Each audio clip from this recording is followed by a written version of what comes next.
Washington Commanders. I mean, look at everything they've done this offseason. My biggest weakness for my own team, because I am a Commanders fan, I've told you guys this. My biggest weakness was we were the oldest team in football.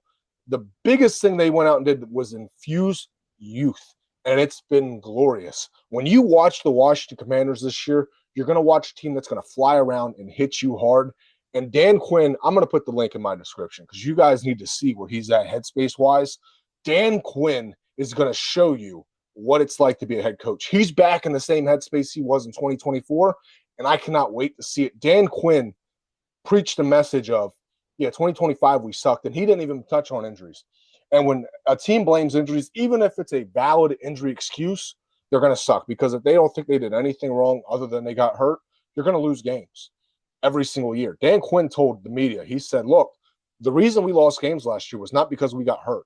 It was because it started in the offseason. We did not have our same sense of urgency, and we were not ready to go. They added Odefe Ewe, Kavaylon Chason, Tim Settle. I mean, the biggest weakness the Commanders had outside of youth last year was their defensive line was horrible once George Armstrong went down. The Commanders can arguably say the strength of their teams are the two rooms that were weakest last year on defense, linebacker and a defensive line.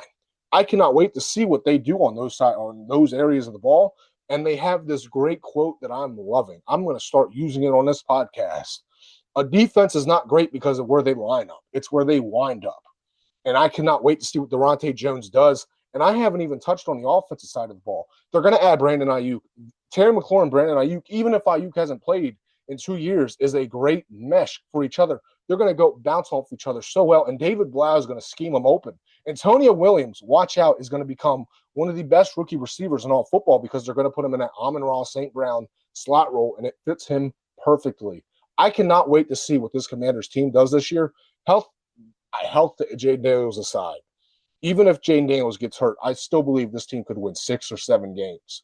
If Jaden Daniels stays healthy, which I've already told you I could almost guarantee he will, this team could win 10, 11, even 12 games this year.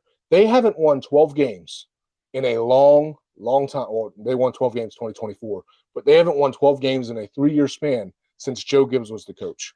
It's going to get back to that this year. Dan Quinn is showing that he's a great coach, and it's time that people start putting respect back on his name, and I cannot wait to see what happens.